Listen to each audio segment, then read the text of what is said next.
இறையேசுவில் பிரியமான சகோதர சகோதரிகளே, நமது ஆண்டவர் இயேசு கிறிஸ்துவனுடைய திருப்பெயரால் உங்களுக்கும் உங்கள் குடும்பத்தில் இருக்கிற அனைவருக்கும் அன்பும் சமாதானமும் மகிழ்ச்சியும் உண்டாவதாக. அன்பின் மிக்கவர்களே, இன்றைய மன்னா உறவுகளுக்கு ஒரு அன்பான வேண்டுகோள். இந்த 2 நாட்களில் நம்முடைய இந்த சப்ஸ்கிரைபர்ஸ் என்று சொல்லப்படுகிற நம்முடைய இந்த சேனலை பின்பற்றுபவர்களுடைய எண்ணிக்கை 24,000 தாண்டி சென்று கொண்டிருக்கிறது. 24K அப்படி என்று நம்ம பார்க்கிறோம். உங்களுடைய ஆதரவுக்கு மிக மிக நன்றியுள்ளத்தோடு உங்களுக்கு நான் நன்றி சொல்ல கடமைப்பட்டிருக்கிறேன். பலர் இந்த இன்றைய மன்னாவினுடைய மறைவுரை செய்திகளை பார்க்கிறீர்கள் மற்றும் உங்களுக்காக அனுப்பப்படுகிற இந்த ஜெபங்கள் மற்றும் ஸ்டேட்டஸ் பாடல்களை விரும்பி பார்க்கிறீர்கள்.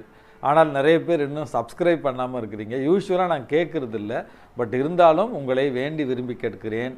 இந்திய நாட்டில் மற்றும் பிற நாடுகளில் இருக்கிற இன்றைய மன்னாவினுடைய உறவுகள் அந்த யூடியூப்பில் அந்த சப்ஸ்கிரைபர் பட்டனை அழுத்தி எங்களை இன்னும் உற்சாகப்படுத்துமாறு உங்களை அன்போடு கேட்டுக்கொள்கிறேன்.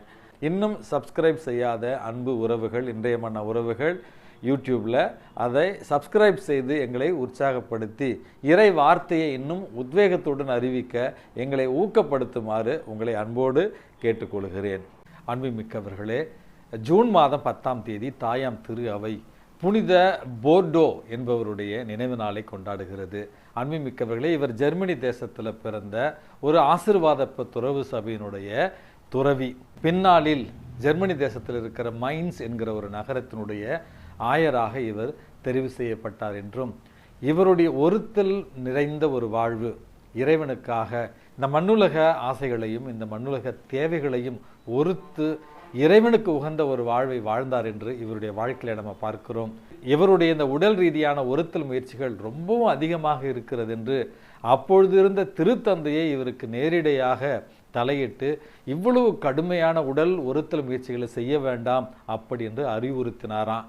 அந்த அளவுக்கு இந்த உடல் ரீதியான மற்றும் உலக ரீதியான ஆசைகளிலிருந்து விடுபட்டு இயேசுவுக்கான ஒரு தாழ்ச்சியான வாழ்வை வாழ்ந்தவர் தான் இந்த ஆயர் புனித போர்டோ என்பவர்.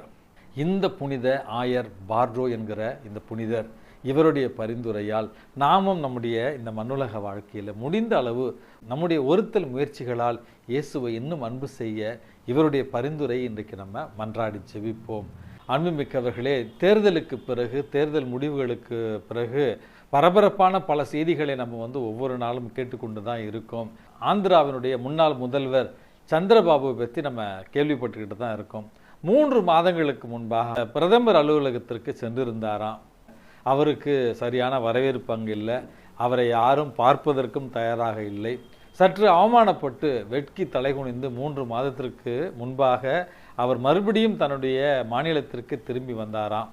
3 மாதத்திற்கு பிறகு, தேர்தல் முடிந்த பிறகு, இன்றைக்கு இந்திய அரசியலில் அவரை தவிர்த்து ஆட்சி அமைக்க முடியாத ஒரு சூழல் ஏற்பட்டிருக்கிறது. எல்லா அரசியல் தலைவர்களும் இன்றைக்கு அவரிடத்துல அவருடைய உத்தரவுக்காக காத்து இருக்கிறார்கள் என்கிற ஒரு செய்தி ஒன்று வெளியானது. அன்புமிக்கவர்களே, இந்த உலகத்தினுடைய பார்வையில் அவர் அவமானப்படுத்தப்பட்டாலும் அல்லது அவர் ஒதுக்கி தள்ளப்பட்டாலும் பொறுமையோடும் தாட்சியோடும் இருந்த ஒரு காரணத்தினால் இன்றைக்கு அரசியலில் ஒரு முக்கிய புள்ளியாக அவர் இருக்கிறார் என்று எல்லோருமே பேசிக்கொள்கிறார்கள். இந்த இடத்துல அவர் நல்லவரா கெட்டவரா என்பதை பற்றிலாம் நான் இங்கு பேச விரும்பவில்லை. மாறாக பொது வாழ்க்கையில் ஒருவர் அவமானப்படுத்தப்படுகிறார். அந்த அவமானத்தை அவர் எப்படி தாங்கிக் கொண்டார், அந்த அவமானத்திலிருந்து இன்றைக்கு எப்படி அவர் உயர்ந்திருக்கிறார் என்கிற இந்த கருத்தை மட்டும்தான் உங்களோடு நான் பகிர்ந்து கொள்ள விரும்புகிறேன். இன்றைக்கு நமக்கு கொடுக்கப்பட்டிருக்கிற நற்செய்தியானது நமது ஆண்டவர் இயேசு கிறிஸ்து ஒரு மலை மீது ஏறி அமர்ந்து தன்னுடைய திருவாய் மலர்ந்து கூறிய பேறு பெற்றோர் வாசகத்தை தான் நம்முடைய நற்செய்தி வாசகமாக நம்ம இன்றைக்கு வாசிக்கிறோம். இயேசு மலை மீது அமர்ந்து என்கிற அந்த சொல்லாடல் என்பது அதிகார தோரணையுடன் நமது ஆண்டவர் இயேசு கிறிஸ்து ஒரு போதகருக்குரிய குண நலன்களோடு அமர்ந்து சொன்ன வார்த்தைகள் தான் இந்த வார்த்தைகள் என்றும், அவர் தன்னுடைய திருவாய் மலர்ந்து சொன்ன வார்த்தைகள் என்கிற வார்த்தைகளும் கொடுக்கப்பட்டு இருக்கிறது. நம்முடைய இந்த மனித வாழ்விற்காக கொடுக்கப்பட்டிருக்கிற பேறு பெற்ற வார்த்தைகள் என்பதைத்தான் இன்றைக்கு நம்ம புரிந்து கொள்ள வேண்டும். 8 பேறு பெற்றோர் அல்லது 8 பேறுகளை, ஆசிர்வதிக்கப்பட்ட வார்த்தைகளை இன்றைக்கு இறைவன் நமக்கு தருகிறார். அந்த 8 பேறு பெற்றோர் வாக்கியங்களில் 4 கடவுளை நாம் எப்படி மகிமைப்படுத்தி கடவுளுக்காக நம்முடைய வாழ்வை எப்படி அமைத்து கொள்ளலாம் என்கிற 4 வாக்கியங்களாகவும் மற்ற 4 வாக்கியங்கள் இந்த மண்ணுலகில் அந்த வாக்கியங்களை நம்முடைய வாழ்வாக்கினால் எப்படி நாம் இந்த மண்ணுலகில் மகிழ்ச்சியாக இருக்க முடியும், மற்றவர்களையும் மகிழ்ச்சியாக வைத்திருக்க முடியும், நிலை வாழ்வை பெற முடியும் என்பதைத்தான் அந்த 8 பேறு பெற்றோர் வாக்கியங்களாக நாம் இன்றைக்கு வாசிக்கிறோம். அந்த பேறு பெற்றோர் வாக்கியங்களை உங்களோடு இப்பொழுது நான் பகிர்ந்து கொள்ள விரும்புகிறேன். அன்புமிக்கவர்களே, இயேசு திருவாய் மலர்ந்து கற்பித்தவை. ஏழையரின் உள்ளத்தோர் பேறு பெற்றோர், ஏனெனில் விண்ணரசு அவர்களுக்கு உரியது. துயருருவோர் பேறு பெற்றோர், ஏனெனில் அவர்கள் ஆறுதல் பெறுவர். கனிவுடையோர் பேறு பெற்றோர், ஏனெனில் அவர்கள் நாட்டை உரிமை சொத்தாக்கிக் கொள்வர். நீதியை நிலைநாட்டும் வேட்கை கொண்டோர் பேறு பெற்றோர், ஏனெனில் அவர்கள் நிறைவு பெறுவோர். இரக்கமுடையோர் பேறு பெற்றோர், ஏனெனில் அவர்கள் இரக்கம் பெறுவர். தூய்மையான உள்ளத்தோர் பேறு பெற்றோர், ஏனெனில் அவர்கள் கடவுளை காண்பர். அமைதியை ஏற்படுத்துவோர் பேறு பெற்றோர், ஏனெனில் அவர்கள் கடவுளின் மக்கள் என அழைக்கப்படுவர்.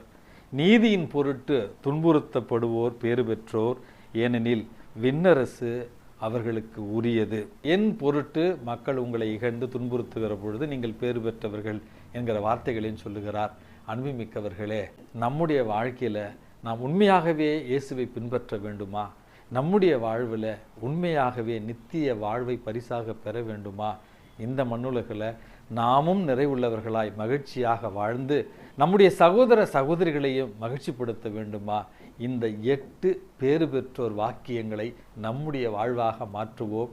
இறை அன்பில் வளருவோம், பிறர் அன்பில் வளருவோம், நிறை வாழ்வை பரிசாக பெறுவோம்.